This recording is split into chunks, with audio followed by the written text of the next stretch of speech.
আমাদের মেনলি কাজটা হচ্ছে ডোমেস্টিক ভায়োলেন্স অ্যাক্টে মানে একজন মহিলা তার বাড়িতে যাতে সম্পূর্ণভাবে সুরক্ষিত থাকেন, সেটা আর্থিকভাবে হতে পারে,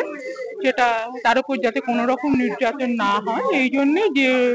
protection of women from domestic violence act আছে,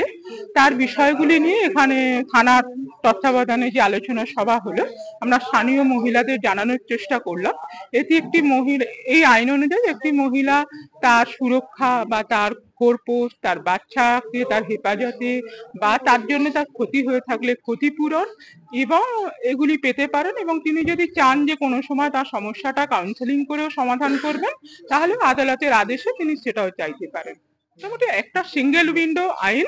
যেখান থেকে একটি আইন থেকে মেয়েকে 5টা 6টা কেস করতে হচ্ছে না, একটা কেস থেকে একটা আইন থেকে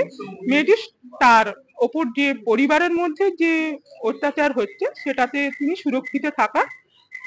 ব্যবস্থা বা সুরাহা পেতে পারেন। Protection officer Hooghly, domestic violence act, Madhumita Kundu.